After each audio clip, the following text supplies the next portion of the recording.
nom du Père et du Fils et du Saint-Esprit. Amen. Bien-aimés dans le Seigneur, loué soit Jésus-Christ.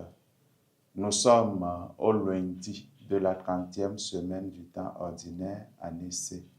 Disposons nos cœurs à l'écoute et à la méditation de la parole de Dieu. De l'Évangile de Jésus-Christ selon saint Luc, au chapitre 13, versets 10 à 17. En ce temps-là, Jésus était en train d'enseigner dans une synagogue le jour du sabbat.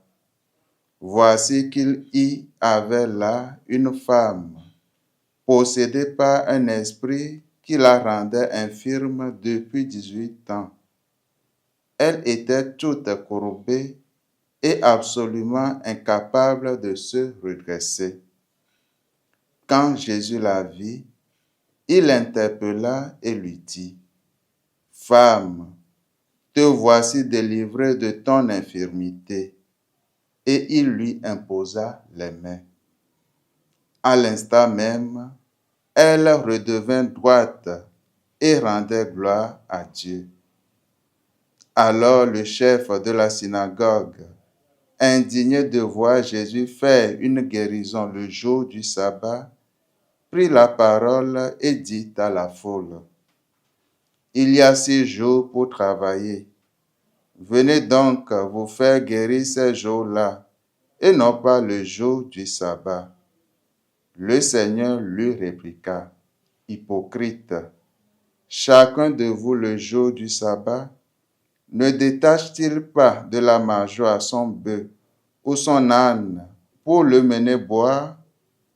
Alors cette femme, une fille d'Abraham, que Satan avait liée voici 18 ans, ne fallait-il pas la délivrer de ce lien le jour du sabbat? » À ces paroles de Jésus, tous ses adversaires furent remplis de honte et toute la foule était dans la joie à cause de toutes les actions éclatantes qu'il faisait.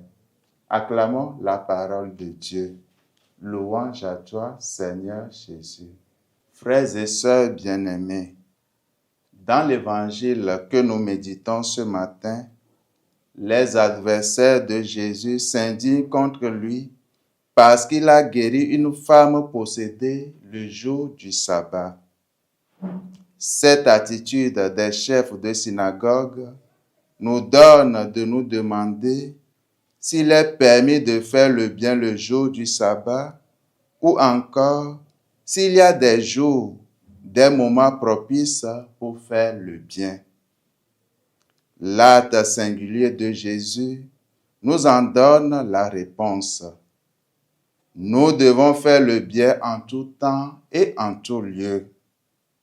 En effet, comment pouvons-nous nous reposer alors que le monde va mal, alors que les gens peinent et meurent autour de nous? Chers amis, est-ce possible d'avoir un véritable repos dans une telle situation? Levons-nous donc et allons vers celui qui a besoin de nous. Posons juste de petites actions qui apaisent l'autre et réjouissent le cœur de notre Dieu. Que la bienheureuse Vierge Marie nous y aide. Amen.